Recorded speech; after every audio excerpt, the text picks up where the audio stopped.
warm welcome everyone here. Thank you for joining Santosh, Baisali, Mallika, and thank you to everyone watching in the groups or who will watch later the recording. Warm welcome to this evening of poetry and conversation at the 6th anniversary celebrations. I have the honor of introducing first Santosh D. Dr. Santosh Bakaya is the winner of the Ruel International Award for, in quotes, a stellar contribution to world literature as proclaimed from Pittsburgh, USA, and acclaimed for her poetic biography of Mahatma Gandhi, Ballad of Bapu. And she is a poet, essayist, novelist, biographer, and TEDx speaker. She has written more than 20 books across different genres. Her latest book is Runcible Spoons and Pea Green Boats, a collection of poems 2021. She runs a regular and column, Morning Meanderings in learningandcreativity.com. Her collaborative e-books, Principed Heart, To Peer Panjal with Gopal Lahiri, and Vodka by the Volga with Dr. Ampat Koshi, Blue Pencil Publishers, have been #1 Amazon bestsellers. And her latest e-book with Ramendra Kumar, titled Melange of Mavericks and Mutants, Blue Pencil 2022, is winning laurels. Warm welcome, Santoshji. Um, may Thank I you. request you to read a poem and then I'll go on to introducing Baisali and Mallika. Thank you so much. It's so nice and so warm to meet all of you, although virtually. So let me say something about this WE. Hearty congratulations for the 6th anniversary. And we love to, I'm very fond of limericks. So let me say something in the form of a limerick for you. We love to splash hues in this poetic community. Tender, soft, soothing, also wacky and witty. There is no dearth of abandoned mirth, even while tackling life and its nitty gritty. So hats off, Smeetha, for this wonderful community. Thank you so much for that. It's a beautiful one. Lovely. And so let me begin by reciting a poem from my book, Songs of Belligerence. It was published in the year 2020 by Authors Press.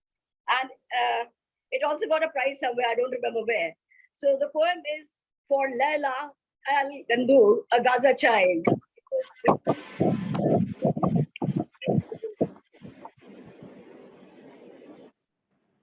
Santoshji. Yeah. The 8-month-old green-eyed child nestled to Granny's chest, sending her into a joyous tizzy. Busy, busy, busy. Death was busy. Death was changing shapes, wearing masks, dutifully doing his duty, his deadly tasks, sometimes hidden under a draft of acrid gas, fire, not wanting to be a loser. He crept closer, closer, closer, closer to the child, wild eyes glinting with a predator's spark stark. There she lay, there she lay, there she lay, the green-eyed child, limbs cold and blue, with a head full of gold, whose gurgles of happy mirth now no longer could be heard on the hate-ravaged earth. From a warm embrace to a cold one, the child had shifted. Now she nestled close to death's shoulders as her distraught family wrestled with anguish, cuddling the muddled memories of an 8-month-old who had glowed with a head full of gold. The birds flocked to their nests as arguments and counter-arguments, more lethal than poison gas, swirled in the air. Laila, Laila, the mother cries. Laila, Laila, the mother cries, smothering her sobs, choking on a pall of black smoke. Private pain now stands juxtaposed against a political cause. A sitting atop a tree gloats as a murky darkness bends. Death crawls, bends, and lowers himself his cold arms now embracing the leftovers, pleased as punch, his jaws crunch on, munch on, lunch on. Mourn you, lion fit's girl. We mourn every child caught in death's jaws. Belligerence insane. Thank you. Thank you so much for listening. That's a tough one and a very important one to speak about these difficult, very difficult poems. I would invite Baisali and Mallika to comment on it. And also, what made you write this, Santosh? Actually, this was a news item, and I don't know. The poet wrote itself, it was the Gaza child, and the picture was so stark, it got etched in my memory. And I got up at midnight. I always write most of the poems that I have written are at midnight. Such poems, I just write. The poems just write themselves. So this was right. 2018, this Gaza child, the image of the girl was in her grandmother's lap was motion memory. And this image was it's very well known to us, this image. Yeah, the image, the image was sort of etched in memory. I had to write it. At the moment, I really felt better. I felt so bloated, so I wasn't.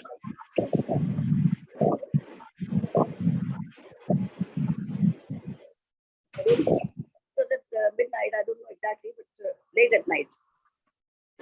It's the same. Thank you for that, Santosh. Kind of, these news items, I think sometimes they affect, people who write so much that sometimes the words come pouring out themselves because like Santosh and like Mallika said, some news items, they just don't leave you.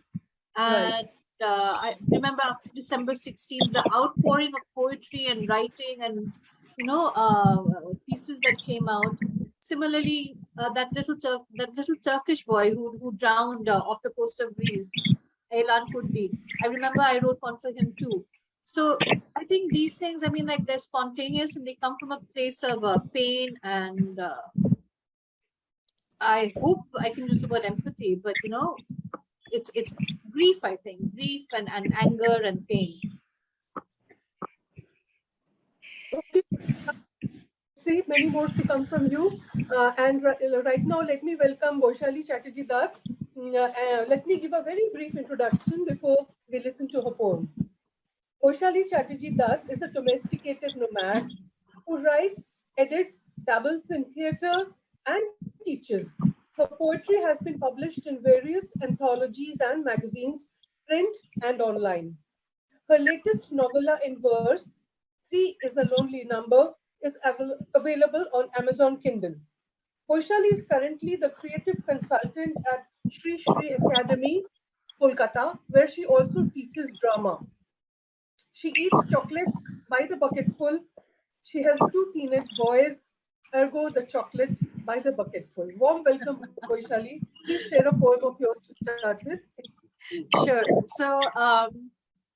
So there's this institute in Kolkata called the Creative Arts Academy, where I've been a drama and creative writing facilitator for many years. Okay, and every year they do a Mahalaya Pujo Adda. Okay, for 12 years it's been going on, and each year there's a Pujo related theme, and I always try to write a new poem for this Adda. So this happened a couple of days ago, and this year the theme was Agumoni, or welcoming of the goddess. So I thought, today being Panchami, tomorrow Shoshti, I thought, let me start off with my poem on Agumoni. So it's called The Arrival. There is this heaviness in me that I can't explain. I don't know if it's the sum of these almost 3 years of non-living, almost living, basic living. These almost 3 years of family and friends fading away. These almost 3 years of love lost, lives lost, life as I knew it, lost. I have looked in for you intensely these almost 3 years, called for you boldly and brashly, loudly and madly, my voice coated with booze and smoke and fear, and, worst of all, doubt. And I wasn't alone in this collective swallowing of ink-black despair that settled in the pit of our stomachs, gluing our lazy asses to the sweet and salt temptation of couch and screen. Bad TV, bad modal, bad decisions, bad modes, all for free at the touch of a button. No, I wasn't alone in this brokenness as we negotiated forced confinement and weighed words like freedom, choice, free will, and open sky against gaping wounds and labored breaths. Here's the thing, we forgot. We forgot to look for you in the rain and in birdsong because our children had forgotten how to smile.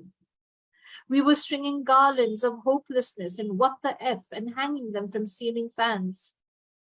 We looked for good causes to throw money at while we got our news and shared our views on Insta and Twitter. We upped our skills, kept gratitude journals, learned how to use grass as garnish, and killed songs in the shower. But enough now, Ma. We desperately need to, want to, heal. Kintsugi our hearts back together again, and it doesn't have to be with gold dust. The soil from your rice fields, dust from your mountains, sand from your beaches is what we want. Come, Ma, come. We are waiting for something new, something good, not magical, not miraculous, but merciful. A few moments of grace, of breathing without fear, of laughing the laughs of old.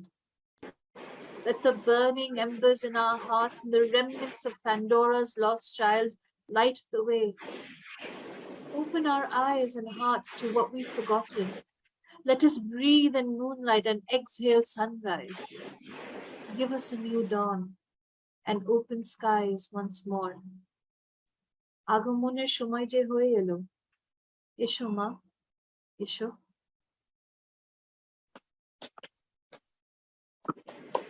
Not magical, not miraculous, but merciful. Esho ma esho. Wow. You speak for everyone. I hope so. Thank you. I'm 3 glad you years feel of, that way. yeah. And those tough years that have gone by where we even forgot to look for her, like you said. We forgot to look Yes. for you, ma. Beautiful, absolutely. Thank you. Thank you so much for that, Baisali. Would anyone like to say something? Would you?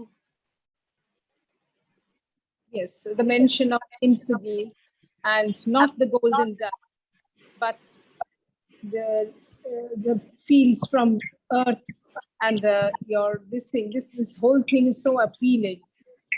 Thank you. It sends message of healing, and this is love. Thank you, Mallika. Thank you.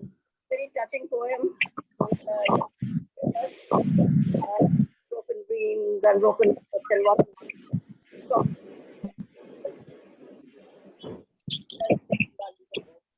and hats off for that wonderful poem. Thank you so much, Santosh. I'm glad you liked it. Thank you. Thank you for that, Baisali. My It was pleasure. beautiful, Agumoni. And with that, we go on to Mallika. Let me give a very brief introduction before inviting her to read a poem.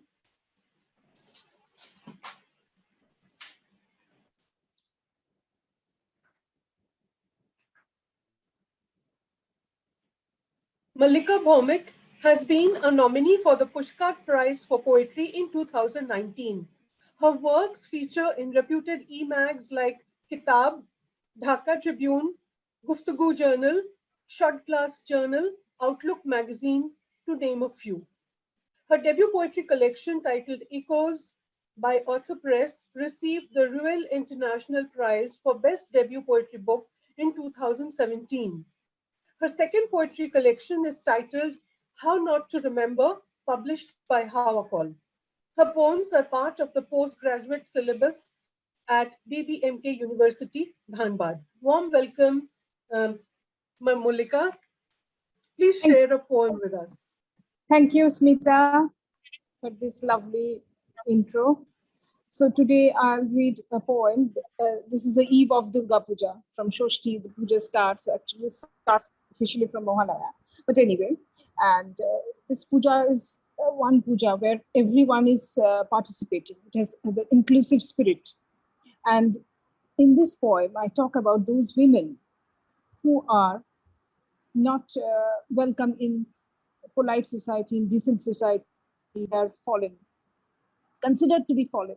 And it is of one such fallen Durga that I talk about. And how, though we worship Nari Shakti with such pomp and grandeur, but at the same time, some Durgas whom we see in everyday life, they are not treated so well, how they are forced to sell their modesty to earn a livelihood. So this poem is about that. A fallen Durga. Kumartuli is a buzz with noise. Now, Kumartuli is the potter's hub, as you know, the goddess idols of Durga and other gods, sun goddesses, they are being made at Kumartuli. So, Kumartuli is a buzz with noise. It's the auspicious month of Ashwin. A fallen woman's trodden earth is used for bringing a warrior woman to life, to be awed, revered, worshipped. Her arms, limbs, eyes, the pink pouty lips under the neon lights, the stained bed sheet witnessed the ravenous night's silhouetted demons nibbling at her curves and mounds as the goddess ebbs away, merging into the new darkness of bamboo and hay. The skeletal remains of a hushed story, drowned under the maddening heartbeats, while the lotus, the shiuli, the kash bloom under a different sky. Thank you.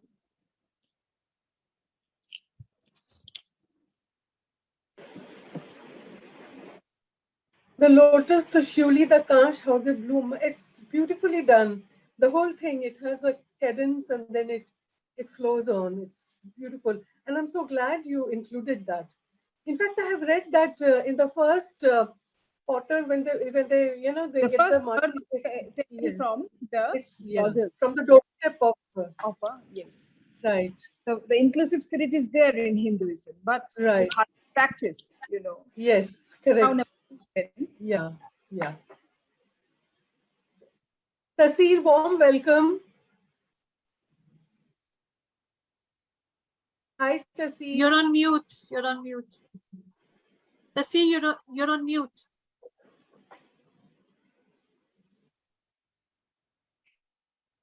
Hello, Okay. I'm audible Hi, now. hi, Taseer. Wonderful to see you. Hello, wonderful to see you, Smeetha, finally, after all these Yeah, sessions. Yeah, so I have been wonderful. watching on Facebook off and on. Hmm.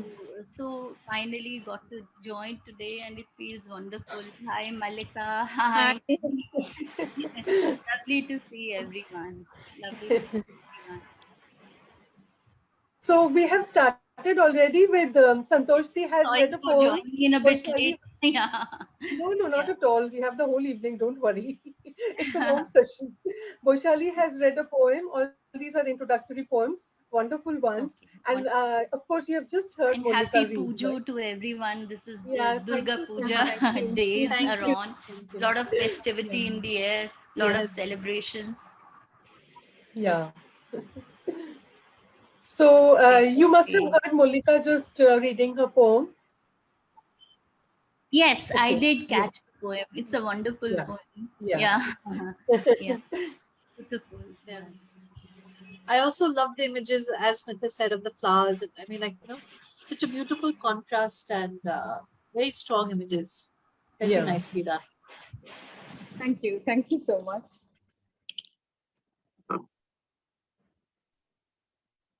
Santoshti wants to say something? No? Okay, great. So we'll move on to Taseer before the second round starts. I'll give a short introduction to Taseer and then invite her to read a poem. Thank you, Smeetha. Taseer Gujral is a poet, editor, columnist, and translator. She has been a recipient of a grant for the American Civilization course in the ASRC Hyderabad and also worked on the feminist poems of Adrienne Rich for her doctoral thesis. Her published works appear in the Punch magazine, Outlook magazine, the Sunflower Collective, Cold Noon Diaries, News India, Kashmir Lit, Life in Legends, Yugen Quest Review, Open Road Review, E3W Literature, and several important anthologies. Her columns on literature and cinema have appeared in DNA. She is on the panel of judges for the Kamla Das and other V Poetry Awards. Warm welcome, Taseer. May I request you to start with a poem, please? Thanks for such a beautiful, warm welcome, Smeetha. Always I feel that way whenever I join one of the WE sessions. It's always wonderful. And today is the word translation day, incidentally, since you talked about translation. I'm reminded of that. And translation itself, quite a craft. Yeah, And yeah, how we replicate, even in poetry, how we can replicate rhythm is even more challenging than yeah, replicating prose. So I think all of us have tried our hands at one time or the other, yeah, because we have, most of us, we have that pull from a mother tongue. So whether one is a yeah, Bengali or a Punjabi or right. full of words. And though I always feel that I could do better where Punjabi is concerned, I could have, read more works, kind of iconic works. Uh, Translation is quite a, labor of love, I'll say. So that just came to mind. And okay, you want me to read one of my poems, you said? So, so I'll start with a poem. So uh, this poem was published in the Sahitya Academy anthology, and I haven't read it much. So it's actually three sets of interconnected poems, and one is called Nani, which is to do with my grandmother. The other is the vignette of my mother, and then my daughter. And how all of us, we derive strength from each other, and how, even our daily rhythms, how they plunge us into, getting that succor from each other. So I'll just, read this one. I'll begin with Nani. So we sat by the fire, that old woman knitting powder blue socks. Since times were such and we were poor, we also knitted a tale. And then she began in earnest, her arms busy all the while, stoking fire, stirring lentils, spreading butter on stale chapati, while the tea brewed on stove. And that is how the tale built, of houses left behind, of sunny courtyards lit with pomegranate blossoms, of keen carved kurtas and resham dupattas, of lands divided with jagged strokes, of legacies buried in terracotta pots. And that is how the tale swells. A river plumbed by her single tear. Every day she planted her hopes in the courtyard and watered them every night. Returning, though, was a faint dream. Returning was wading the swell waters of the river. And so she plumbed deeper till her hands were bone white and she could dig no more. And since there were people left behind, sisters and brothers, fathers, husbands, sons, daughters, she needed songs that could become doves and fly to the white lands that had disembodied her. And so she sung with all her might. So this is, as you can tell, a bit of the partition saga in the foreground. Yeah, So then I come to my mother's portrait, and I've been thinking lot of my mother these days. She's her how she has been a perpetual presence in my life, and I think we all echo that as daughters. So this is Ma, my mother. She wrings the towels out of icy cold water. She tends to her garden as if she were shaping sculptures with her shovel. Then she packs the bounty in homemade pots to give away. Shiny, misshapen eggplants, juicy tomatoes, ripe lemons, cucumbers, fragrant mint, celery. She loves giving the bounty away and repeats my Nani's words. The more I give, the more I have. And then her eyes shine with her mother's happy smile. She pickles the mangoes from her courtyard tree, preserving essences of centuries in shiny glass jars that housed coffee and Ovaltine once. She has the blood of a frugal woman, colored by a black holocaust, now fainter, but she tells tales with the same flow as the old woman and sings as well. And now I come to my daughter, how she's connected to this kind of carnival of feelings. Mm. I see my daughter bending over a cliff, curiosity writ large on her unafraid face. She has the same infectious laughter, unending energy, courage, a mop of wild hair, a pathological need to share and give away. She finds solace in embroidery and songs that rise from damp earth, watered by Nani's tears. And whenever she feels a tug in her heart, as roots pull her to the ground, she knits a beautiful tale. From the corner of my eye, I see her become a dove, flying to a land of bleached bones. So this is a triad of poems. Absolutely. And the way you say they're all connected in the daily rhythm, Yeah, and that gives succor. You have actually portrayed it so beautifully. Nani, Ma, and then yeah. your daughter, Beti. I'm And what did reminded you? I'm reminded of Kefi Azmi's iconic nazm, Ut Meri Jaan, Mere Saath Hi Chalna Hai Tujhe. Ironically, it's written by a man. But, that's the kind of conversations we have. My mother, I, even my daughter, she participates in the whole thing, Yeah, and we delight sometimes in excluding the men and just sitting together and having those conversations. They are wonderful conversations, and believe me, any problem we are facing, we derive so much strength from the fact that we are there for each other, right. Yeah. companionship, that strength. It's always And I love that line. Memories, or what was that word? Memories buried in terracotta pots. yeah. What was? Okay. The land divided by jagged strokes and Right. memories buried in terracotta. Yeah, Wow. thank you so much. Thanks. Always so encouraging. Would other poets like to say something? That was wonderful, Taseer. Oh, Uh, thank you. Hello, Santosh Di. So lovely to see you. Okay. juxtaposition of those, that carnival of feelings, Nani, mummy, and your daughter. I really, and I Thank said, Love poem, joining the generations of women. Absolutely.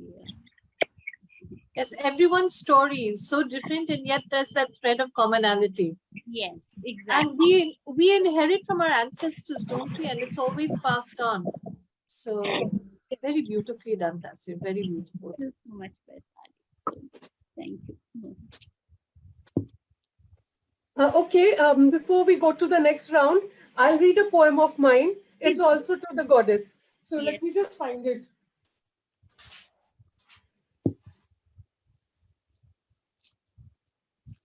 I had kept it bookmarked, but you know how it is, it just fell off. Never mind. You can read another one in the meantime.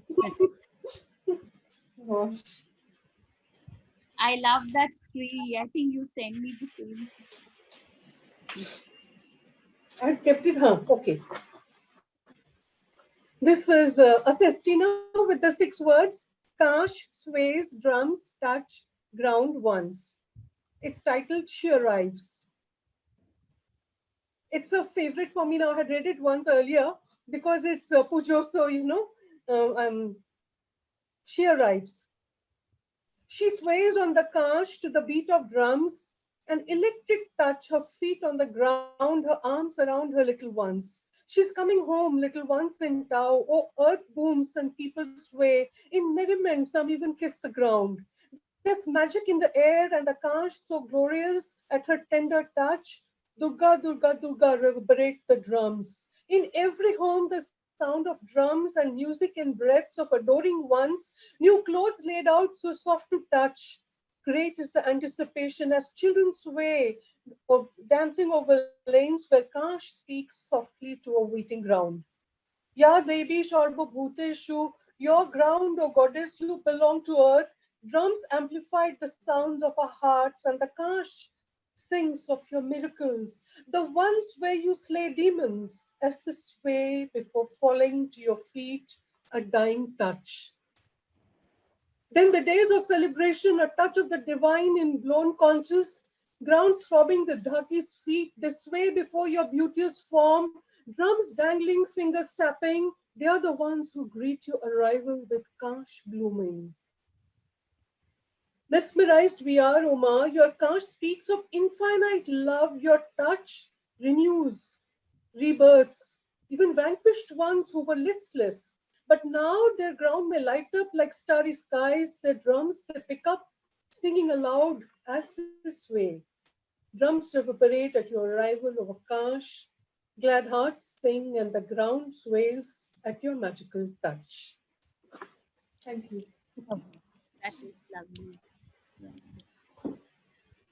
So, a lovely opening we had with all of us sharing very, very important poems, I should say. Each one is very, very, it has its place, in the whole setup, especially for these Goddess Pujo days. So now we are back to Santosh Di. And Santosh Di, please read a couple of your poems. Yeah, and then I'll read one of yours, my favorite for you. We had written during Celebrate Poetry Writing Month with me at your prompt. I'll read that after you. Okay, thank you so much. So in your poem, I could hear those conch shells, I could hear the drums, and I could, this excitement was so palpable, I could almost touch it. It was a beautiful poem. Thank you for writing. So much. The poem that I'm going to read is from my book, Runcible Spoons and Pea Green Boats. And this line is, of course, from Edward Lear's this poem, The Owl and the Cricket.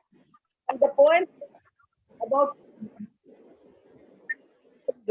I have recited it many times, and this is one of my favorite poems from this book. It's this book is about my papa, my mama, my granny, and so this poem is "And the Temple Waits." 9th January 2015.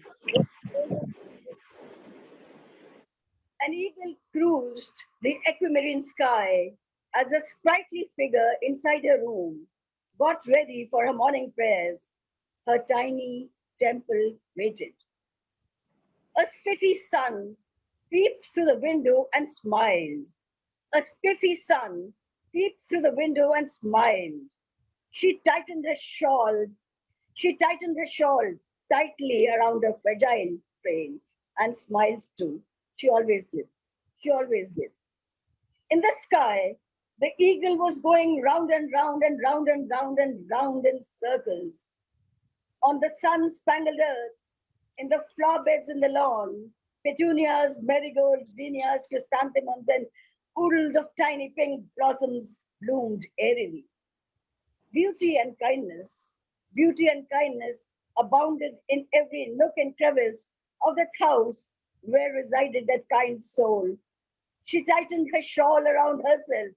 She tightened her shawl around herself, lay down on the bed and smiled. She always did.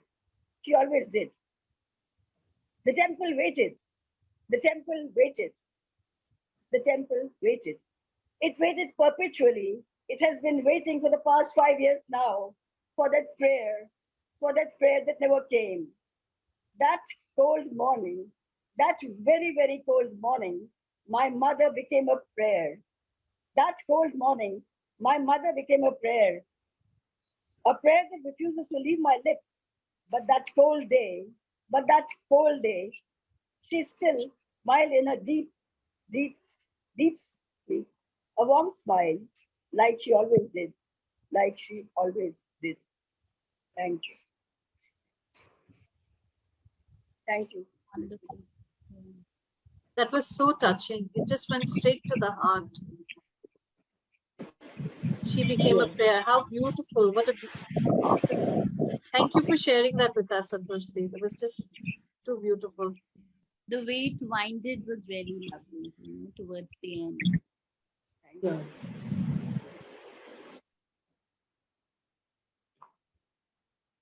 That morning she became a bear. Yeah. Beautiful, absolutely.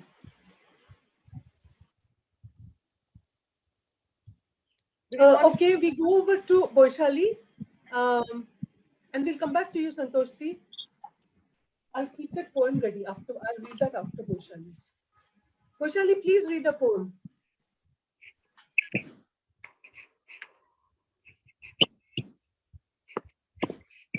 Sorry, I forgot to unmute. 1 second. Okay. So this one too, I just thought maybe I'll read my Durga, a couple of Durga poems one after the other.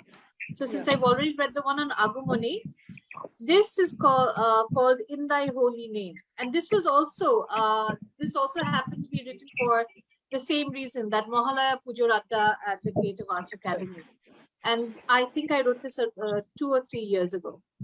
So, yeah, In Thy Holy Name. In Thy Holy Name.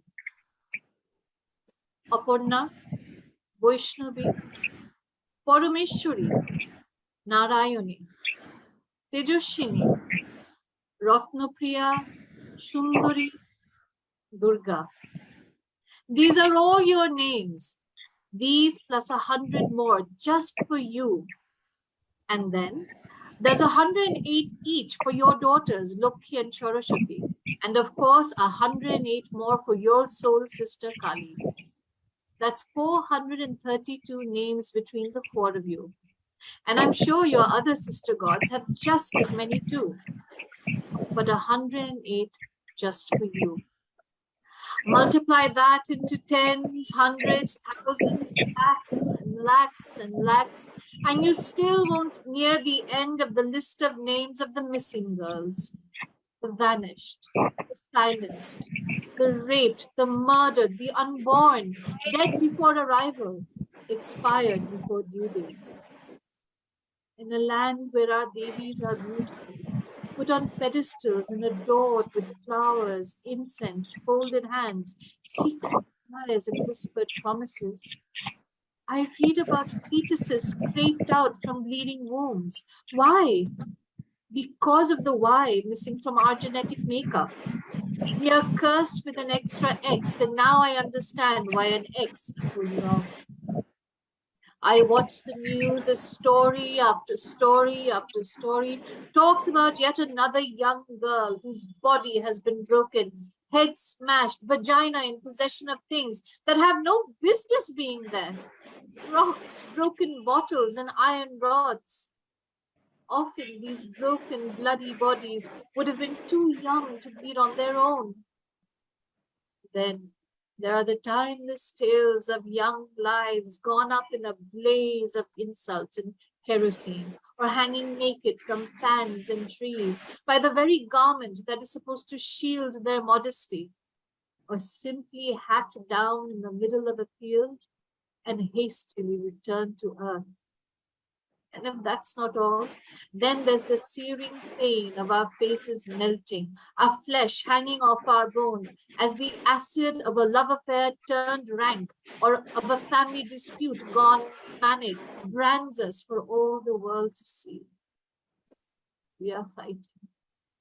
We are fighting, we're fighting so hard, but the battle is long and never ending. fighting off the slings of your doubts and aspersions, fighting off your machismo to our blatant aversion, fighting off your snake-like arms as they grab and grope, fighting you off as you choke and you poke. We're fighting.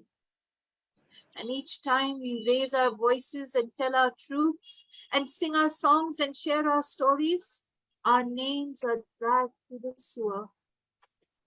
Oh Durga, Ma Durga, Durga Devi, Devi Ma, more often than not we are named after you, your daughters and your sister gods.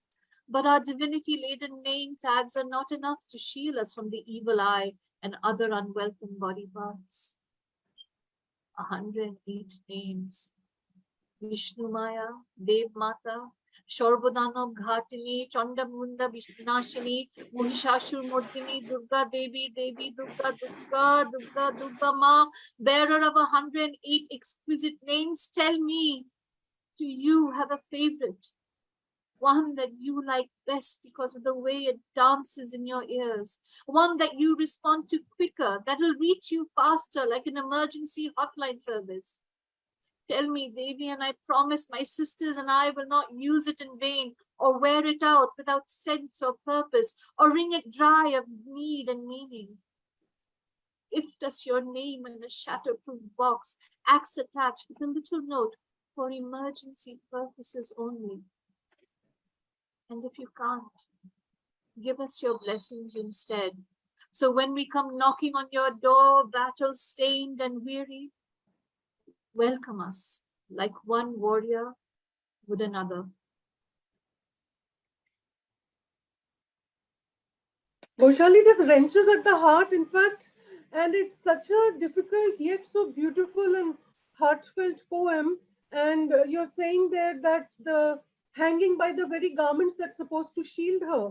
I mean, that's exactly what we feel when we read those news items, right? And every day it gets worse. And the way you could put it in words like this, it's very, very important, significant, and it's a need of the hour, I should say, because these are very difficult things to speak about, write about, right? And yeah, it's as we discussed because after Santosh read her first poem. I mean, like how news, inspires you or pushes you to write. Yeah, very powerful poem, both of them, yours and Santosh's. And this is a direct entreaty to Ma. You're praying to her. Absolutely, You're asking her to absolutely, listen, right? absolutely. And It's just help us out over here. We're floundering.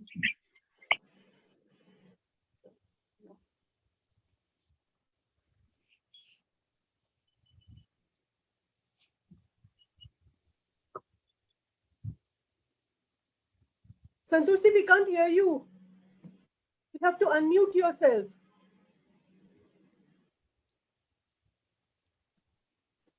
Yeah.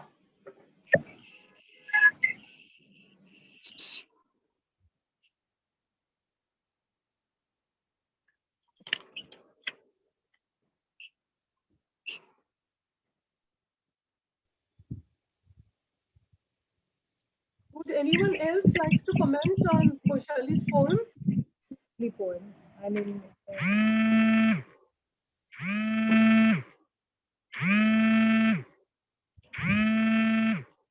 somebody's I think there's a disturbance at Santoshi's end.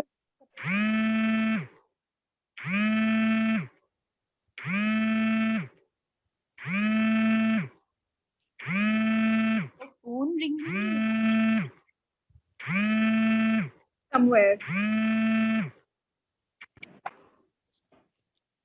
It's gone now. Okay. Okay. Then, Mallika, you want to say add anything to Goshali's? You want to Yeah, comment on the poem? Yeah. I was about to highlight the line that you highlighted, that the same piece of cloth that it should shield them, that should cover their modesty, is being used to molest them, to outrage their modesty. Yes. Stark contrast. A very powerful poem and a beautiful one. The power was palpable in the words. Yes. Because at the heart of all this, the irony is that we are worshipping goddess, Yeah. and all these things Yes. happening, and sometimes you feel so helpless, in the face of everything. You look at Bilkis Banu's, rapist, how they got a reprieve after all these years. I mean, it's heartbreaking. One really feels helpless in the face of the legal system also. So very powerful words. Very Thank appreciate. you all. Thank you. I guess that sense of helplessness. So I mean, like, what do you do with that rage and helplessness? And I guess we just pour it into our poetry. That's what we try and do. Yes, that's That is also very empowering at various levels. Yeah.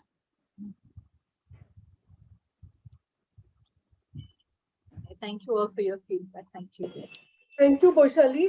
Before going on to the next, let me welcome Debaruti Shen, who's just joined us. Warm welcome, Debaruti. And I shall Hello, good invite Mallika evening. next, but I'll read a poem that I had written in this year to a prompt from Vidya Shankar. Her prompt was teacher. And this one is dedicated to Santosh ji. The poem is titled To You. This one goes to the Mad Hatter. In her repertoire, a full harmonics of pitter patter. For in her heart is an abiding love of the morning, and in her eyes the twinkle of kittens and early starters. You ever read her morning meanderings? Then you know her soul is a joyous sound of evergreen matter. We know the people in her favorite albums, and we know she's as naughty as she looked way back when trees still stood safe on roads not battered. To you with love. Thank you so much. So you telling everyone that they call me the Mad Hatter. And that, that's not a secret anymore. Taseer did not know that. Taseer, did you know that No, I'm sorry. Yeah, I'm not aware of that, but I every, can connect that with you. So, yeah, everyone calls me Mad Hatter, and Smeetha now she's trying that from the rooftops. So I'm proud of that. And I keep telling everyone, I try to inject some madness in the sane world around. The world is sane. I am the only insane person around. So I try to inject my madness in the sane world. So that is the only. I have a better poem for you, I'll read later. Okay. Okay. Okay, Mallika, please share a few poems of yours. Thank you, Smeetha. Uh, this poem is Window Side Story. This is a general slice of life, and it also talks about the central theme of Advaita philosophy, that that unites God with all the universal consciousness. Okay. So that sometimes it bugged me, and I wrote this window side story. The window opens to a slice of sunlit sky. The day is a spread out banana leaf with portions of life in tiny heaps. A tree grows awkwardly out of the pavement tiles. Its hungry roots are like those unsettled souls who seek something more, travel an excess mile. Fate is a phallic shaped stone beneath it. Marigolds strewn around, agarbatti sticks burning out the memory of dark nights. A cobbler sits under the shade, mends and polishes shoes of different size. Mending is a patient act of reconciliation, an elfin touch of time that tries to bring back the old look, the lost love. The window hears the day's cacophony, lets the sound waves rest on its sill. Evening comes as a departure. The molten sky colors play a requiem as the long, weary shadows walk homewards. Lit up billboards are bodies of women, enticing. The broad-leaved tree reads the script of red, amber, green lust. The moroseness of the day looks back. The self gets scattered in the beautiful, in the vulgar. Tat tavam asi. Loneliness of the window is a photographer's dark room, chasing sequined dreams in the day's mundane collage. A dog's distant wail becomes a lullaby. Thank you. Some Thank you. very beautiful images there. The first also. Thank you. Thank you. Hmm. I loved where you said the window listens to the day's cacophony. Very beautiful. I could imagine the cobbler sitting there. The image is so powerful, you know.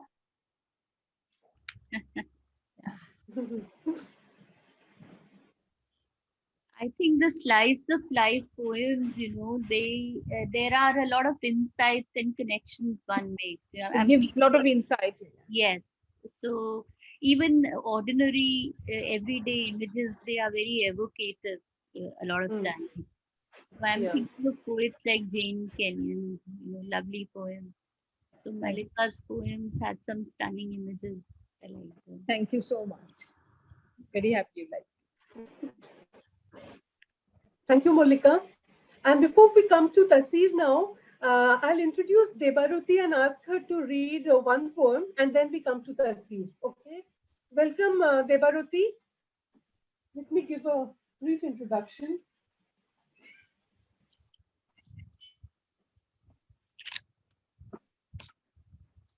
Debaruti Sen works in Presidency University, Kolkata as a junior assistant. Her debut poetry collection titled Blurred Musings has recently been published, and she's a recipient of the Tagore Award 2022 and the Sylvia Plath Women's Literary Award 22. Debaruti finds emancipation in her poetry. She has been a winner of the International Poetry Writing Competition held by Elite Book Awards in November 2021. Her works feature in the Council Yearbook launched on the occasion of Women's Day 2022 by Literoma in association with the Public Safety and Security Council of Bengal. She is an empaneled author at the International Authors Conclave held by Literoma in December 2021. She is one among the top 10 poets of the Women's Day Poetry Contest organized by Delhi Poetry Slam. She has co-authored more than 15 anthologies and is currently compiling her first anthology as a compiler with the Quill House publishers. Her poems are featured in prestigious journals like Antonym, Eugen Quest Review, the Kolkata Arts, Lapis Lazuli, the Das Literarische, to name a few. I'm sorry, I got the last pronunciation of a German magazine, I think, wrong. Warm welcome, Debaruti. Please come and share a poem of yours. Thank you so much, Smeetha. And first of all, happy Durga Puja to all of you present here. And I'm sorry that I'm late because I was returning from work and you know like how the Kolkata roads are during the pujas. Absolutely. So good evening, everybody. It's wonderful to be back with We Family once again. It's a beautiful beginning to the pujas. So because today is a World Translation Day, so first I would like to read a poem that I had translated. It is by poet Ronojit Guha, but unfortunately I do not have the original poem, so I will read the translation that I have done. It is called The Alien. The robots are seated. The metro rail drowns in an admonishing silence. Rows of heads looking down, glued to mobile screens, headphones plugged in. The red-blue light of the mobile screens flickered on their faces, as if it was the devil's searchlight, as if it was the Blue Whale Game's death knell.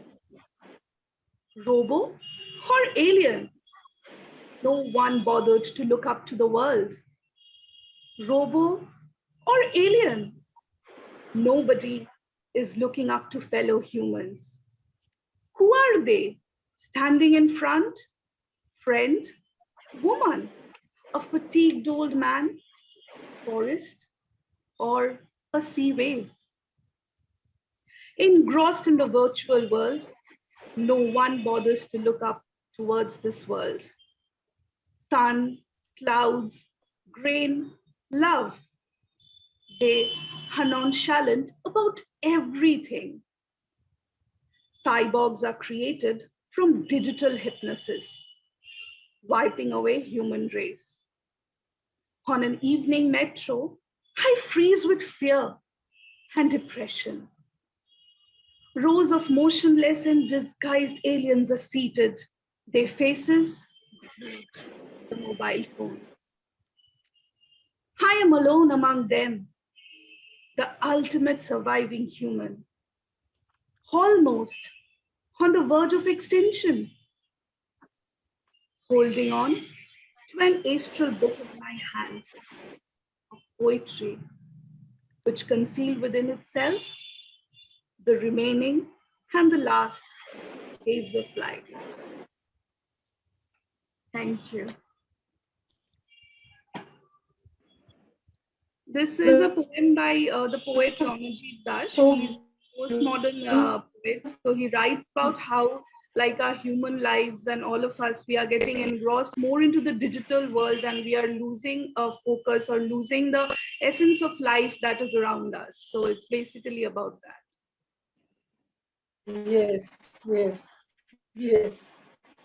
Absolutely. And I think that all of those, we have those windows we create for ourselves with the avatars, Instagram and Twitter and all that. They're all like Alice's holes you go down and you know. To me, it seems like that. You're going down somewhere and you might get lost because you're looking at yourself differently at each platform, you know. And so this poem really resonates. I'm sure others would like to, you know, make their comments and kind of relate to this poem with their. There was one line in particular which just really, really, I mean, it was like a slap across the face about how cyborgs are created by digital, like, what was it? Yeah. Oh, what a line.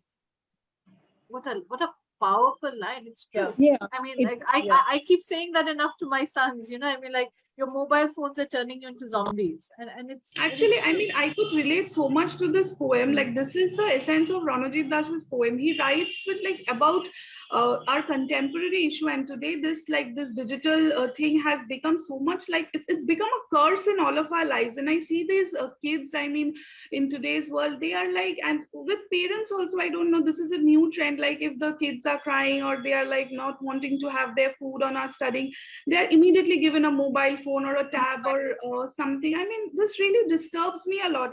Last day only I was having a word with a friend of mine. Like, her daughter was crying while we were trying to have a conversation, and then she was like, okay, take the tab and you just switch on YouTube and like she'll be quiet. But it's a very easy solution.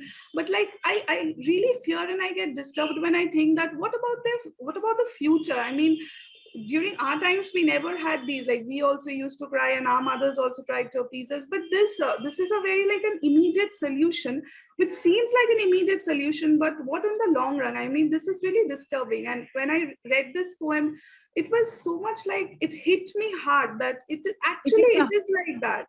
And I see people around me. Like, last day I went to a restaurant with a friend of mine and there was a couple sitting. I don't think they had anything to converse with each other. They were glued to their mobile phones, either playing a game or something, or showing some videos or something, this is like really disturbing and very relatable, like when you see around.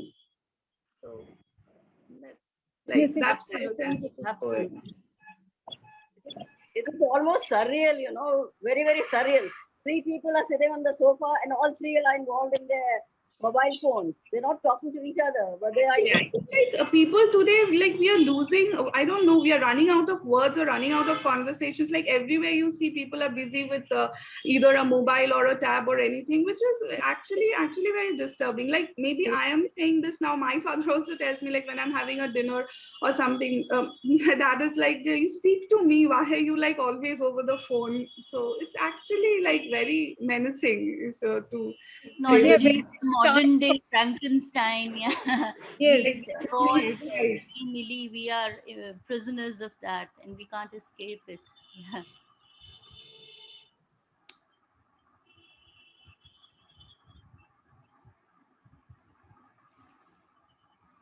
Thank you for that, Debaruti. And before handing over to Taseer, as promised, I'll read a poem to Santosh Bakaya Di. This was written in 2021 to a prompt given by Nisha Jamwal. The prompt was in memoriam. And I had just read a poem by Santosh Di where she's saying, Daddy, you must see this. So this is my poem for that prompt in memoriam. The act of remembrance is a beautiful thing. It reinstates the person in our midst, the books, the library, the laughter, the love, as if they never left us. It is a little disorienting too, perhaps, the way it appears. She is warm with the love that she carries in her heart for her dear departed father. And I marvel at the image of him coming to life in her magical words. There he is reciting Porphyria's lover to her in his deep baritone. And I see her literary beginnings. She, a gifted author, a friend, and inspiration, daughter of an erudite, kind hearted, learned father, and doing him proud every moment. Remembrance is such a beautiful act. It brings to life a love intact. The act of remembrance is a beautiful thing. It reinstates the person in our midst, the books, the library, the laughter, the love, as if they never left us. Thank you. Having read this poem of yours, and I cried after I read it. And I have only told Papa, and because I couldn't see him, deathbed, I couldn't see him. And You're so dedication, right, Smitha. The act of remembering truly is a beautiful thing. It is a beautiful thing. is sort of cathartic also. So I have written so many poems on my dad. So I remember you having written that poem last year. Thank you so much for loving it. And now we come to Taseer. Couple of your poems, please. Okay.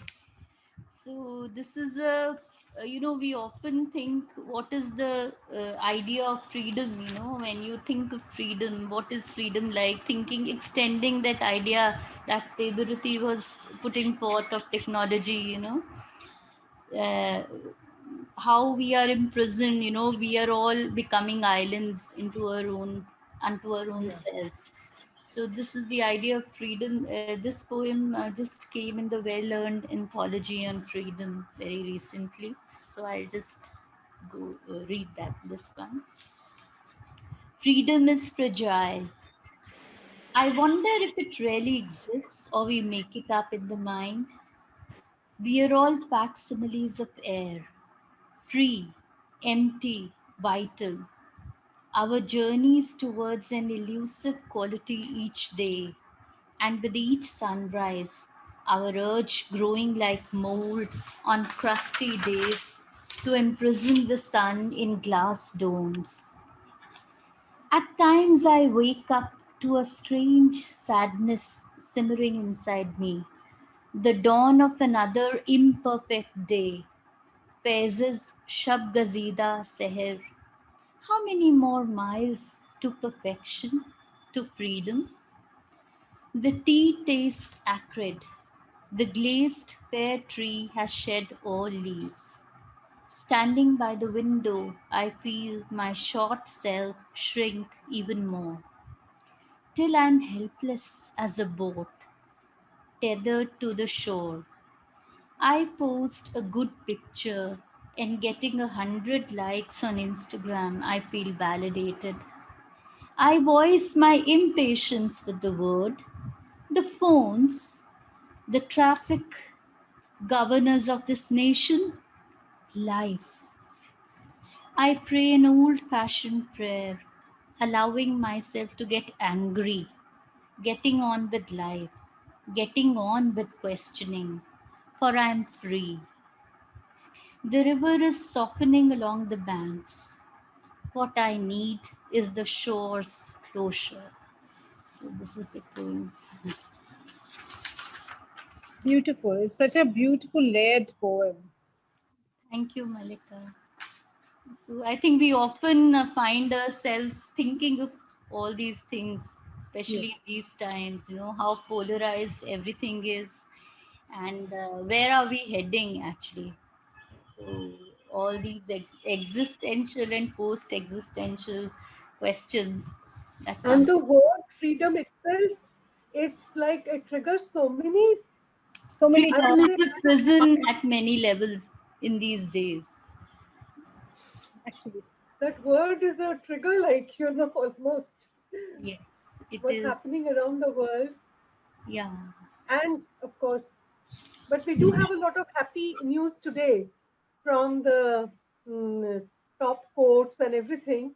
We seem to be in a slightly better footing than what's happening in other parts. But then it's a very tiny thing in the whole We have to map. keep making those affirmations also, definitely. Yes, If we I really may do. read another very small poem. Sure. So, this is The Terror of Living in These Times and Hope. That's what it's called. It's come in the Witness anthology. So, vis a vis these times and hoping, what is the juxtaposition of these two things. So, I just quickly of seeing the sap strength of a blossoming tree wallow in doses of necrotic haze, where time is a disease and laws are malignant forces to bend life's fingers in arthritic clumps. We must not reveal our power, sweetheart. I have seen them coming in these vapid times to push us into prisons as we sing anthems of freedom. They have come to extinguish lights burning in our eyes. We must not reveal our dreams, sweetheart. Also, often I have heard them talking in hushed tones, their words cutting into the blue flesh of the other as stars cut across skies. We must not reveal our religion, sweetheart. They have often smelled our breaths to find any trace of love. They have come armed with hate to erase all kisses from our heretic lips. Such is their derision of love. We must not reveal our affections, sweetheart. When roses bloom in our sealed mouths and saffron plums in our hushed breaths, when life is no more a metaphor of all that is lost in thought, in action, when distant paths merge with the promise of powder pink dawns of the future, we shall no more hide. We shall only reveal then. We shall only reveal. So this is the extension of Taseer, this resonates so much. Every line. Oh my God. Thank you, It's Smeetha. I it's think so we deep. resonate, on so many things. So this is one of Well, the ways of looking. Yeah. Thank you. absolutely. Oh my God. This is powerful beyond words. And true. Yeah, that's the main thing. And we have felt it, right? Each one of us would have felt any or all of the emotions you were talking I about think just one now. day we can have a discussion on a process of writing poetry. I think that Yes. would be lovely. You know Yeah. how each one of us writes Yes. poetry, how we approach life. How we Mm. knit words, how we come Yeah. out with poems and other Right. writings. So Yeah. that would lead to some very interesting discussions and Absolutely, it will. Yeah. Yeah. the whole process, you know, we can Yeah. do that one day. That will be wonderful. Well, look forward to that, Taseer. I'll take you up. Let's do that. Yeah. Yes, we can. Thank you so much. Anyone wants to comment on Taseer? Or Well, just one point. People don't realize that love is the antidote to everything. Love is the antidote to all the negativities that we see around us. And it was Martin Luther King Jr. who said long back, injustice anywhere is a threat to justice everywhere, and we don't realize that. And are we really living? I can ask myself, are we really living or just dying bit by bit? Just dying bit by bit, fueled by our own negativities. There's such a lot yeah. of hatred, such a lot of jealousy, Yes. and Yes. narcissistic people all around. We have just forgotten to live. We just breathe, inhale, exhale, that's all. And this is incredible but true. And I have seen people gloating, just gloating at the discomfort of others. Freedom, where is the freedom? There is no freedom. And people Yeah. don't know love is the antidote to everything. I keep saying, just stick to love. There's nothing like love. Yes. Incidentally, Yeah. love is the most sought after thing in this world, and still it's the most elusive thing. You know, Most elusive thing. that's the Yes. irony. Yeah. That is the irony. That is the irony. Yeah. I remember in one of my talks, you know, one of the students, he raised a finger and said, "Madam, ये नफरत आती कहाँ से है? आती कहाँ से है इतनी भाई? नफरत, इतना प्यार क्यों नहीं आता?" I just remember that I was working on my book, Ballad of Bapu, this book, and there were so many questions, and they were pouring venom at Mahatma Gandhi and all. And one of the students, he was just a teenager, 13-year-old, he raised a finger and said, "Madam, ये नफरत आती कहाँ से है? लोग इतनी नफरत क्यों करते हैं? प्यार क्यों नहीं करते?" Actually, आजकल, I don't understand. I mean, at the slightest instance, people are ready to just, you know, Exactly. blast everything left, right, center. It's the age of criticism and insane criticism. Exactly. Yeah.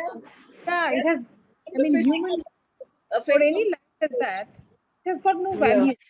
I mean, it can be taken at just within a whisker of a Yeah. second.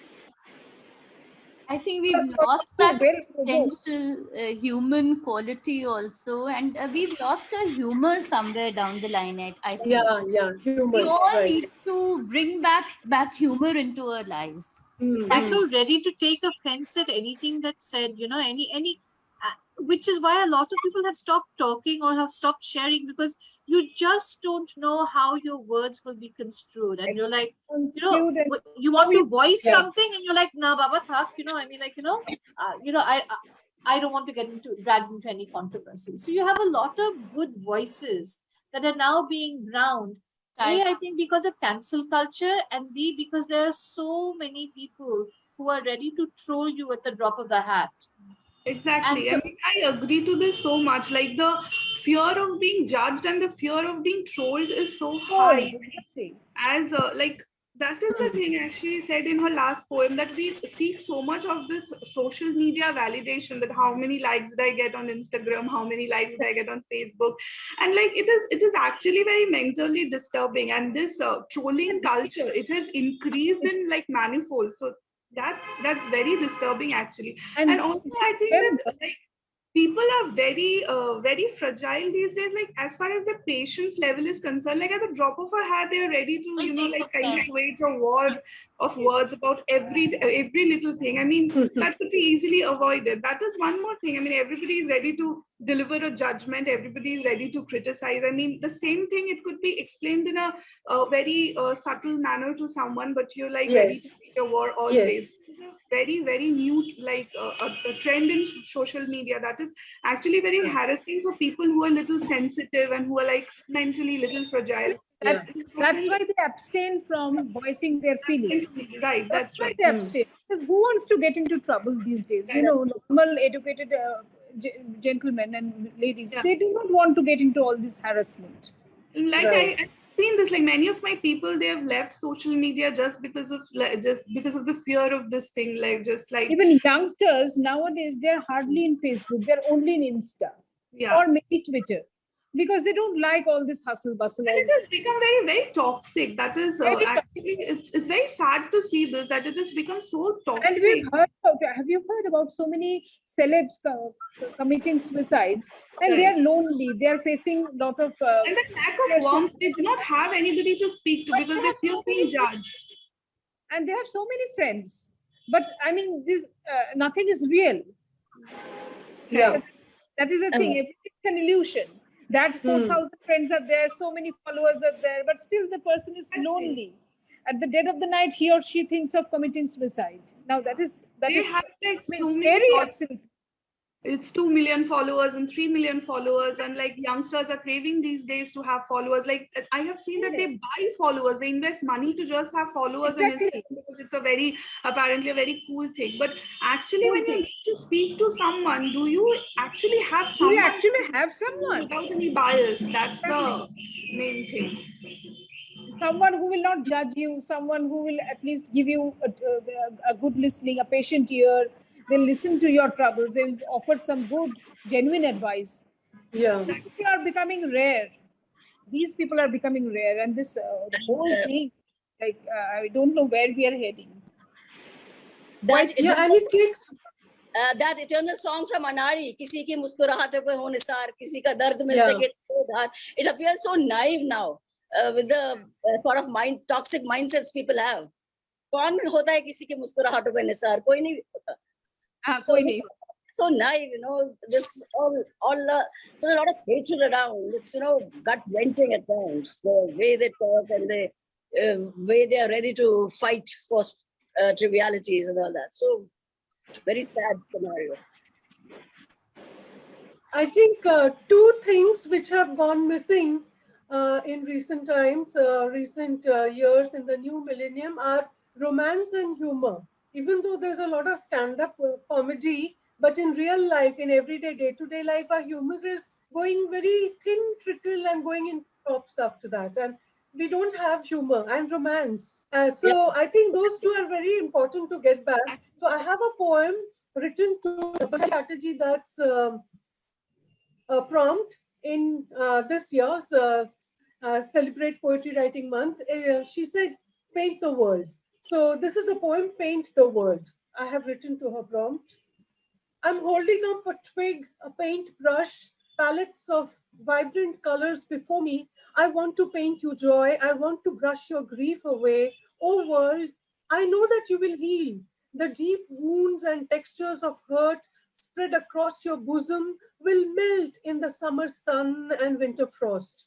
Friend, I want to hold your hand, walk together to the bridge of miraculous tenderness on a river that's been here a million years.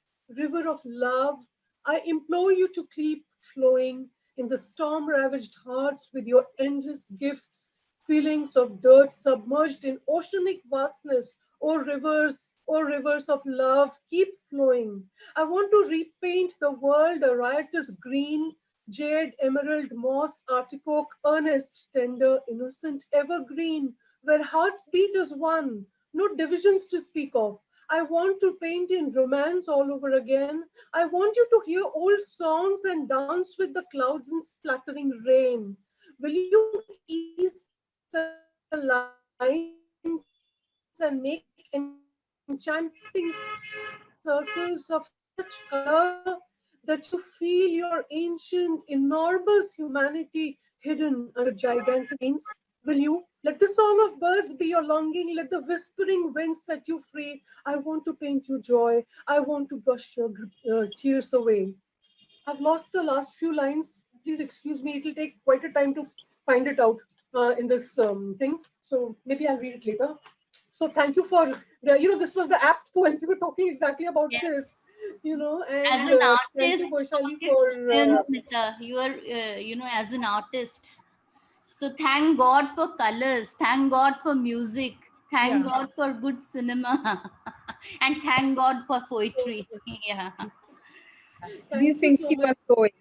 Yes. Here, here. Thank God for all these things. Here, here. Thank you so much. And I hope romance and music and good music and humor come back to my mind. Yeah. So with that, let me invite Baisali to read a few poems of yours. Okay, so I actually want to this is I dug this poem out because of Taseer's first set of poems that she read out, the trilogy, and this is another take on mother-daughter relationships or mother-child relationships, because along with the memories and the stories that we pass on, there's a term that I came across recently, generational trauma, and how we also happen to pass that along as well, hurts and disappointments. And this is a short poem. It's called Indigestion. She traces the paisley patterns on her skirt, while her mother regurgitates yesterday's lecture. The same thoughts cooked in ghee and served with a sprinkling of new words to disguise the fact that these are actually leftovers. Leftovers left over from a dead grandmother's dream for a child who ultimately disappointed her greatly by choosing to be ordinary. Some family recipes need burning so that future generations don't inherit acid reflux. Wonderful. Yesterday's thoughts are with ghee. Closure. Closure is stunning. Like it. Thank you. I mean, it's time. Sometimes, I mean, we need to talk about how to break the cycle as well, right? Yes. And it's very tough to do. It is tough to Yeah. do, but it's. I think the first step is, as with everything, is talking about it. Yeah. Acknowledging that thing. Acknowledging, yes. Yeah. That's the first step. Yeah. Should I read out another one? Yes, please. Yeah, please. Okay. So this is something, a little poem called A Dozen Steps to Silence Doubt in a Volatile Lover's Mind. Yes, it's a very long title. I think one of my longest titles. A Dozen Steps to Silence Doubt in a Volatile Lover's Mind. Wipe your giggle off the wind. Erase the light in your eyes. Read poetry in secret. Write it in the breath trapped in your lungs and be careful not to exhale. Smile. Be in the mood, always. Moan meaningfully. Stroke his hair till he falls asleep. Be careful to time your breath to his snores. Shut off the lights inside your head and silence your mother's warning, your sister's disapproval, your father's disappointment, your best friend's disgust. And chew on oleanders to bear it, bear it, bear it. Those instructions keep playing at the back of the head Back of all the time. Beautiful. I didn't realize it until you said it now, but yeah, I do have a couple of these list poems, about, like orders that we have to follow, and, this tune that we're marching to. So whether the orders are self-imposed or again from, previous generations, or simply, like lovers or men you've married. These orders somehow keep coming up, and, there's a list of them.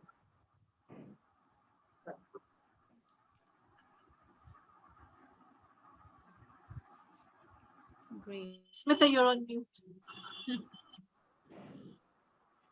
Thank you very much for that, Baisali. We'll be back to you again. And Mallika, would you like to read a couple of your poems now?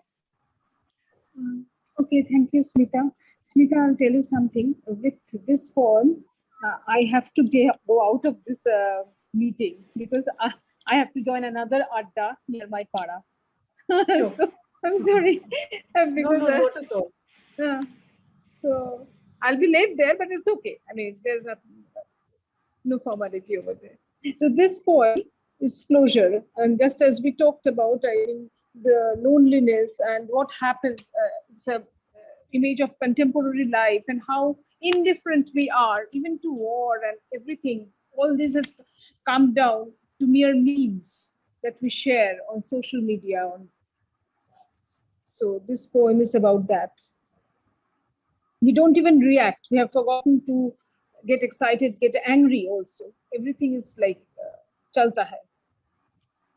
The sun ripens with the sky turning opaque and amber, losing its innocence, blueness, transparency, growing old, wearisome, resembling the monotony of a sour marriage, chewing the cud of old lies, till the language morphs to become stillborn syllables.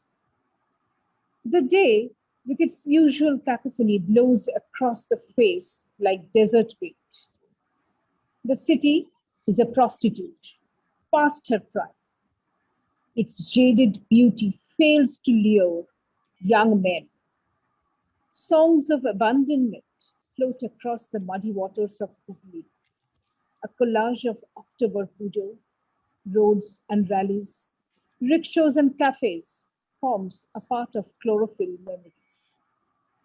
The television blares. News channels and the internet fence the world within our anti-glare frames. We live from one set of disaster to another. Forward one set of memes to the next. Ukraine is the latest on the list. Empty eye sockets look out of skeletal buildings. Despair swishing across cold, deserted streets. Ghost towns breathing out tales of horror. Yet a hope flickers of sunflower seeds that might bloom someday. On a dreamless night, the walls closing, war, pandemic, Holocaust are all very scary. Closer to, I realize. I curl up, pull the cover over my head. Here it is dark, lonely. Thank you. Thank you so much. I really enjoyed this discussion and poetry reading session with you all. Heard your beautiful poetry. I wish you all a very happy Durga Puja. Same to you. Thank you so much. Bye. Same Bye, to you, Santosh. Thank Mallika. you, Have a Mallika, wonderful pujo. Thank you, for Smeetha, sharing your beautiful. Thanks. Have a wonderful pujo, Mallika, and a wonderful evening today. Yeah. In the Thank next you. Advent. Thank you for joining us, Mallika. See you. So I think it's the turn either of Taseer or Debaruti. Who would like to go? Devaruti, please go Taseer, you ahead. want to read now? Devaruti, let her, read one. Then Okay.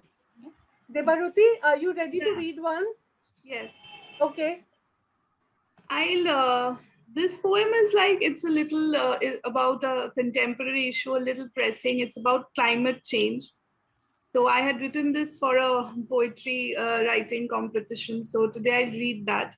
It's a little heavy. It's called The Metaphor of Ruin. The gods are returning home tonight, tired after a century's toil, fighting the odds with an already lost battle. They couldn't save their daughter Earth from the malevolence of the human race. Gradually, she lost herself to the clutches of a dark night. Her existence was obliterated like the Caucasian race. As the smoke harpooned her lungs, bearing her veins to the polluted air, her hibiscus eyes brimmed with frozen tears that flooded the Brahmaputra. The death knell hummed a baritone, deep and shrill, like the screaming banshee. She spitted molten lava as she struggled to breathe. The ice caps melted with a vigorous jolt. The sea level rose, so did the anxiety. A crevice of destruction overshadowed the ecology. The fissures deepened to swallow life's biosphere. The specter of the little boy ran wild. Last winter, he died of arsenic poisoning. That little girl with the blue baby syndrome coughed curses. She had no clean water to quench her thirst. Everything turned brown like the London smog. Breathless, we ran before the world exploded like a nebula. Doom had been unleashed. The atmosphere burnt in the tolerant flame of an event named global warming. The sky is overcast with eerie echoes. Its bosom quivered like a withered petal. Sisyphus looked startled. The struggle for existence turned real. We are back in our homes and switched on the AC, closed the door to the world and left it to perish. After all, we are humans, selfish beings, satisfied with me, and me. The world slowly shuffled off the mortal coil. A metaphor of ruin was carved in the history of survival. Thank you. A powerful critique of the human condition and the way we are, right? The modern Actually, this is human. actually a very pressing issue. I mean, I thought that we were asked to write about any contemporary issue that bothers us, and I thought that this actually needs to be spoken about. I mean, we write poetry about everything that leaves a mark in our Right. minds and our hearts, and something about such a issue should actually get a forum like this. So that was the main idea behind writing this. Very, very, very powerful. Thank you. Okay, so before handing it to Taseer, I just found one poem and let me read that. This is to a prompt given by Rochelle Potkar, and the prompt is: She dreamt of descending curving staircases from Miss Louis, a poem by Eunice D'Souza. She dreamt of descending curving staircases like the one in The Sound of Music, or any of those grand old films where a beautiful lady makes her entrance, all eyes taking her in. But she did it only in her dreams. She was too grounded to be really lured by such strange things. Yes, the show was the stuff of dreams, and she loved the red carpeted one, a Scarlett O'Hara sitting on it in the last scene of Born with the Wind. Heck, she could really imagine herself in a flowing gown, sashaying down, or like Mary Poppins gliding in a fairy tale house that needed her wings. Smiling like Madhubala, dancing in the rain, she could imagine long winding staircases where she sings and floats down to meet her beloved. The piano upstairs is just being tuned. A secret smile hides her fantasies as she goes about the mundane core of shelling peas, whistling softly under her breath. तेरा जाना दिल के अरमानों का मिट जाना कोई देखे. Wow, wow. Thank you. And with that, we come to Taseer. Yeah, we all need to find those spiraling staircases and we need to get back our mojo, I think, Smitha.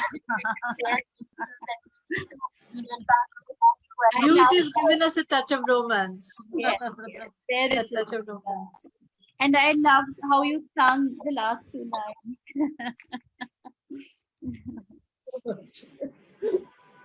So, I'm going to read a poem called Refuge. So this came out in the Salt, Pepper and Silver Linings anthology. It was anthologized the life of her grandmothers. It's another grandmother's anthology. So largely about how our routines, how we sometimes question the drudgery also and make it a source of bliss. So it's called Refuge. At times, I find the best refuge in my mother's ebony mirror.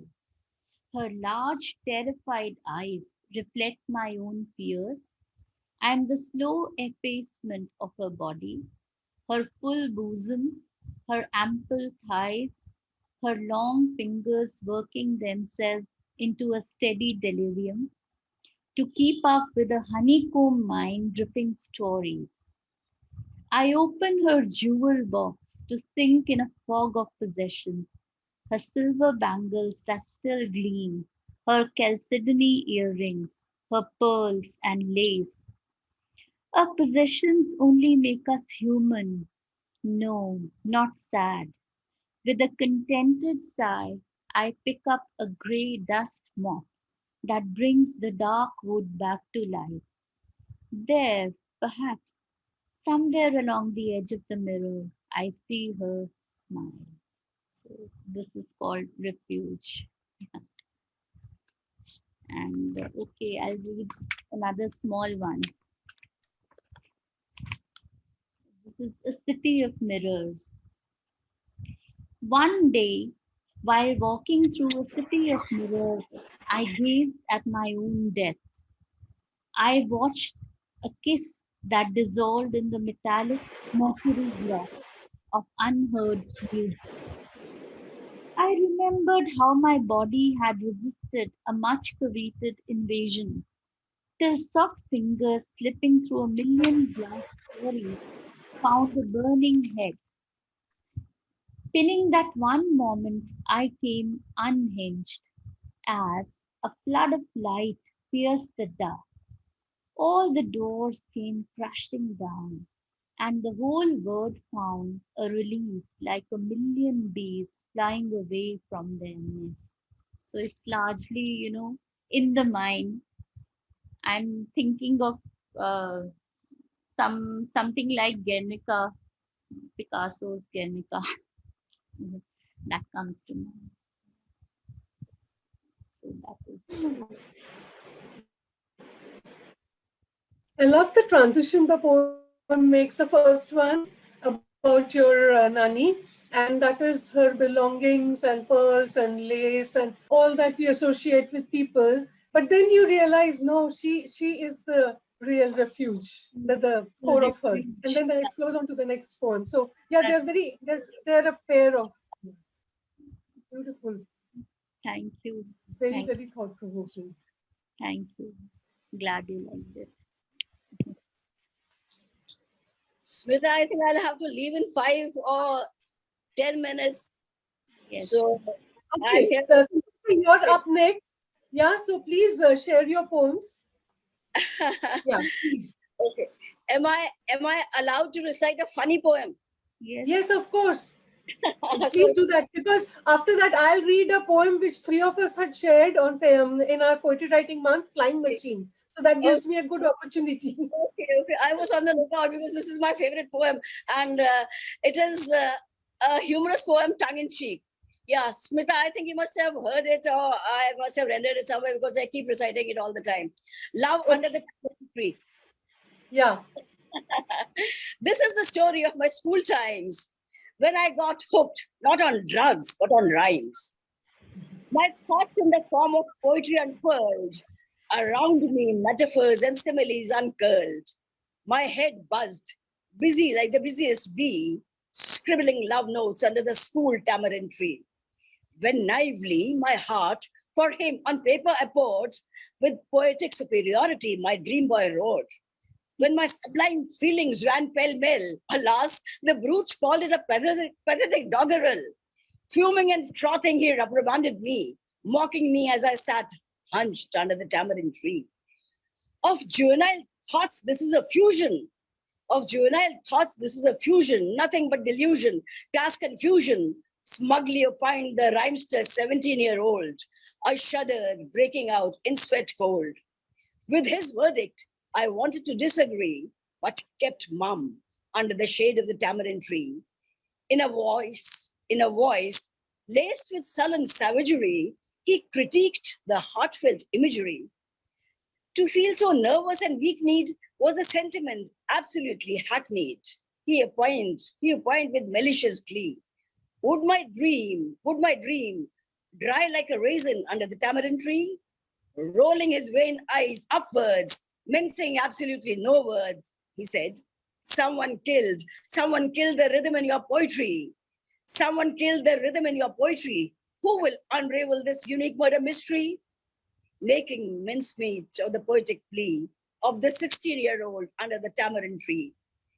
My feelings are so genuine. My feelings are so genuine. To him smacked of saccharine. The metaphor could be better. The metaphor could be better, said the bloke, returning the letter. Why my feelings choked? No bending down on one knee before the girl who sat under the tamarind tree. He had nothing but contempt for my love note. You are no good. You are no good, he said. I shamefacedly quote. A nincompoop, that's my favorite word. A nincompoop that I was, pathetically meek. I told myself that his remark was tongue in cheek. He felt strangulated, though my verse was free. He felt strangulated, though my verse was free. My wounds I licked under the tamarind tree. When thus, in a voice stirs, he cursed my verse, in utter wrath, my lips I did purse, throwing away the mushy, poetic stuff, wiping a silent tear with my shirt cuff. He was bloated with poetic pride, you see. With the lachrymose wrath, I burst under the tamarind tree. My feelings had been so ruthlessly derided. Never again to love a poet, I decided. Never again would a rhymester stir any simile or metaphor in any teenager writing love notes under the tamarind tree. So this is a poem. Delightful. That's delightful. Absolutely delightful. So we just found our humor back, I think. Well, Getting I heavy. just found the thing that, I mean, like Santosh, you said that you used the word nincompoop and you said it's your favorite word.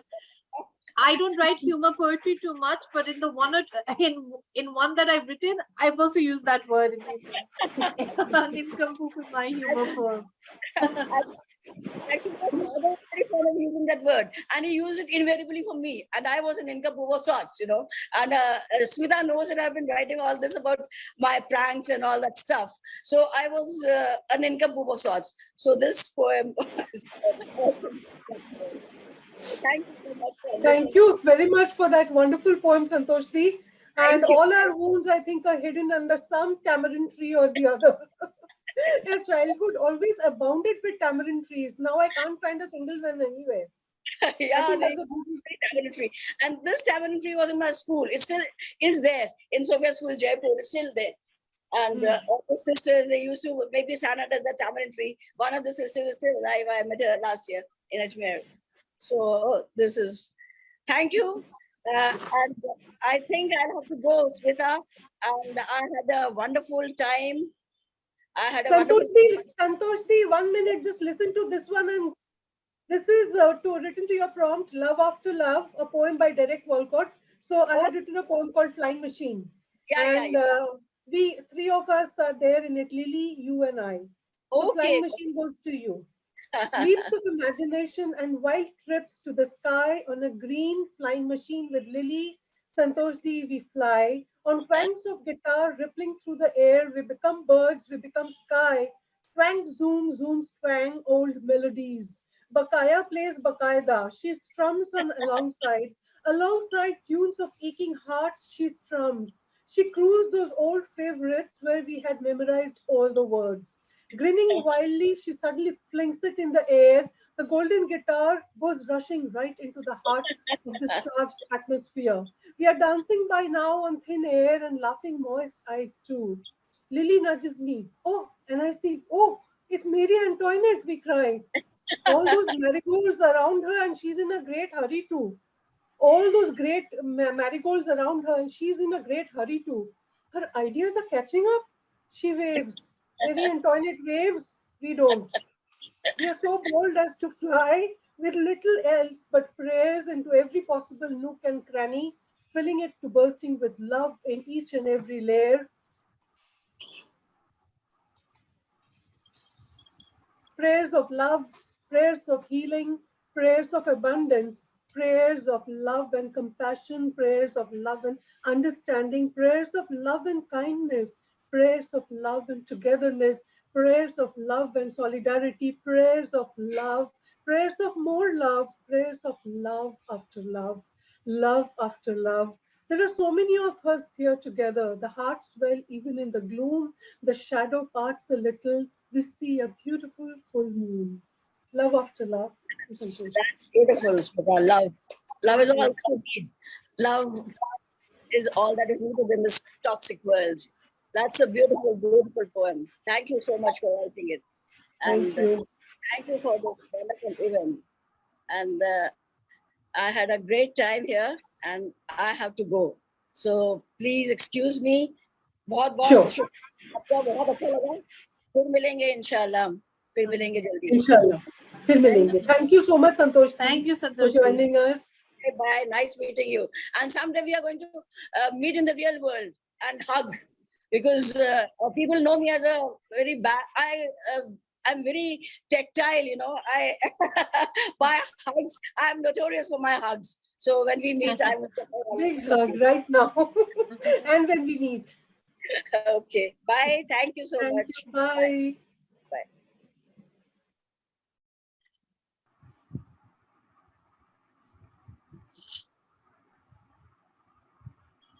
Okay, so now who wants to read next? Baisali, Taseer, Debaroti? Who's Okay, ready? I've got two poems out, and since we were talking about bringing romance back, I thought, okay, and not that I write too many love poetry now, too much love poetry nowadays. I guess 21 years of marriage will do that to you. But yeah, because I write, very issue-based poetry or angry poems, but I dug out two of my romance poems. One I think was written, as a prompt to one of the Okay. yeah. I can't remember which one. Okay, so this is the one written to a prompt on We. It's called Favorites. What if I string together some of my favorite words for you to wear as a talisman? Would you throw it into a drawer full of discarded things or stuff it into your pocket along with used tissues and mint wrappers? Or would you wear it on your bare skin like a silver chain made of moon dust and starlight, my words dangling on them like charms? Would you caress the words like caramel toffee and chant them 108 times like a prayer? I feed these words to you as solace, as ginger chai and shortbread cookies. I offer these words to you as a benediction, as birdsong and bhatyadi. I give these words to you as a tumri, a fairy tale, a picnic in the mountains. They are present in this little poem of mine, lover. Seek, and ye shall find. Okay? And the other one, the short one, it's called How to Kiss Her.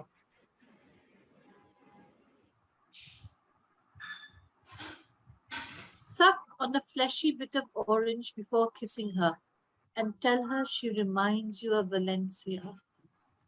Bite her lower lip, then run your tongue along it while pressing your Sorry, I'll just start again.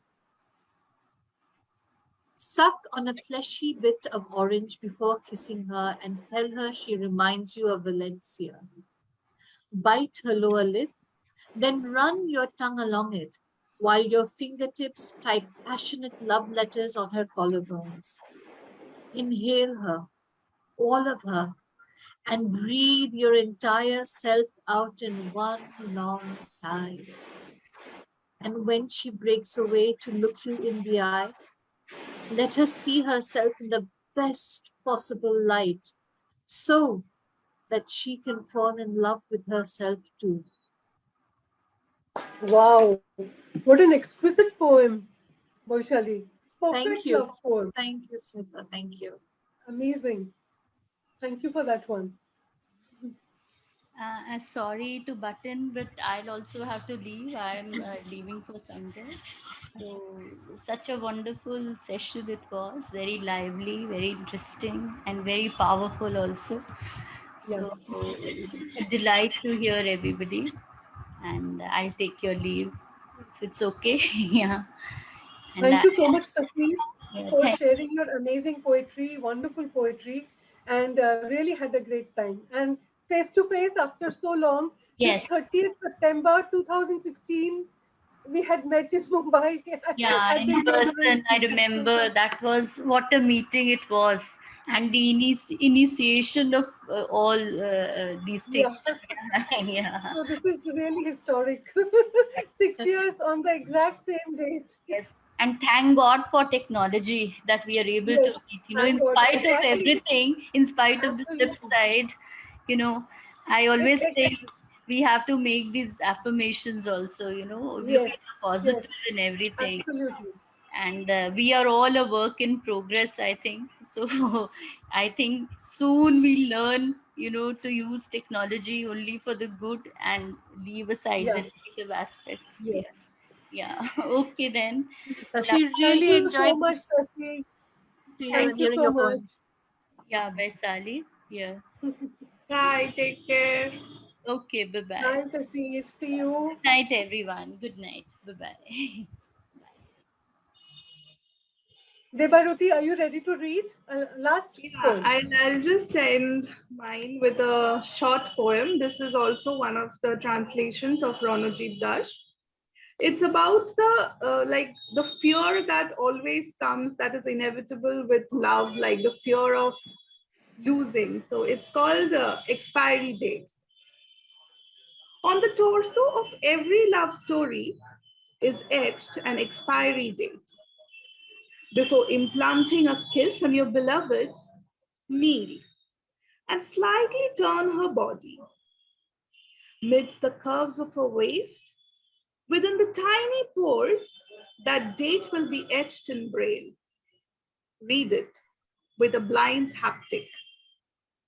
After getting up and before kissing her yet again, with your sharp eyesight, look into her eyes, where the secret date's neon signal blinks like the traffic light. Now kiss her with the fear of losing, the inevitable fear of separation, erratically, like an angry madman. Every kiss is a farewell kiss. On the torso of every love story is etched its expiry date. Read it yet again with a blind's haptic. Thank you. On the torso of every love story is etched its expiry date. And yeah, it's very powerful and Beautiful, very beautiful. effortless translation. What a line. Lovely. Hmm. Beautifully done. Smitha, one from you to end the session? Yeah, we are almost at the end of the session. No, I'm saying Would you one from like? you to end the session. Okay. Yeah, Okay. I think Smitha, you should read Yeah, one. it'll be great for you to. Yeah. Okay, let me read a last one. Uh, you're okay with a long poem? It's a sestina. Okay. So this was written in 2020 to a prompt by Professor G.J.V. Prasad. And the prompt was, and the world will live as one. A line from Imagine by John Lennon. So I have used those lines as the title of the poem, and it's a sestina using those same 6 words. Our world will live as one. Walls will melt in erasure of scorn. Our wild hearts holding up love in a world. We will ring in the new, will ring in luminous tones. We shall live in peace, in glorious love, as people gather together as one. Flying high, our dreams as one into blue skies, new horizons, our love will sustain yet dark and storm as we place in the throbbing world acts of love, kindness, compassion, live beautifully synchronous lives. We will hold up each other, known and unknown, We'll stand together, loved or torn. Anyone passing through the spring of 2020 will live in the knowledge of temporality, our collective impermanence in this world, starkly evident and sudden. As love extends to all beings, as rapture includes trees and springs, will not a shift to paradise loom this world but its shadowy dream? As one walks this treasured path, our hearts entwined, hand joined, we live an enchanted awareness of love, live in the moment, live in peace. As fear disappears, strength gathers, our heightened humanity no doubt will touch and heal. This is the one promise we make for a new world. Heal, heal, and let heal.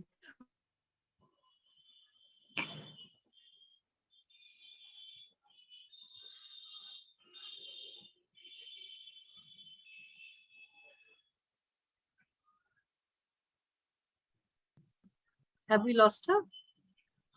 Yeah, I think there is some connectivity Technical. problem. Smeetha? Because she's been frozen for a while. Yeah, her screen has moved. Must be some issue with the Wi-Fi or something. Could be. Very possible.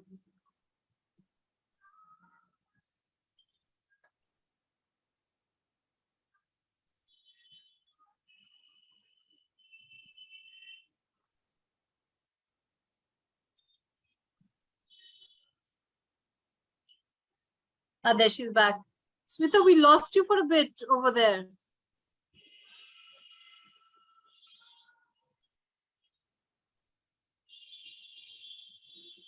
Can't hear her. Devaruti, can you hear Smeetha? No, No, I can't either. Smeetha, we can't hear you.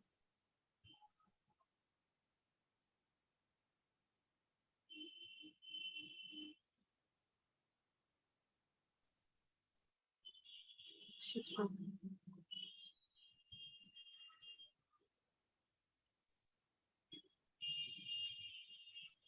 Maybe some problem with her. Yeah, I think she's having some technical issues.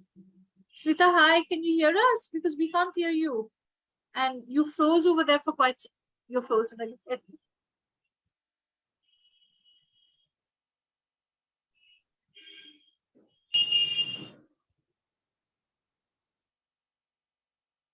Never mind, I think we can end it here then. I think so. I think we can write a note to her. To her, Smeetha, yeah. can you hear us? Can you hear us? Can you just signal yes or no? If you can. No, I don't think she can make out what we're saying. I think, yeah, I think. Yeah, I think let's write to her immediately after this, just to send her a message. And okay, very nice meeting you and listening to your poems. Your translations were I must read this poet's work. I have Ronojoy Sen, right? Ronojit Das. It is Ronojit Das. Okay. Yeah. Right. Have a happy Pujo and have you too have a wonderful Pujo. Again, I mean, yeah. Like let's keep meeting and let's keep. I know. Take care. Hopefully, Poetry Adna in Kolkata we can. Yeah, we can meet definitely. That'll be nice. Okay. Bye bye. Okay. Bye bye.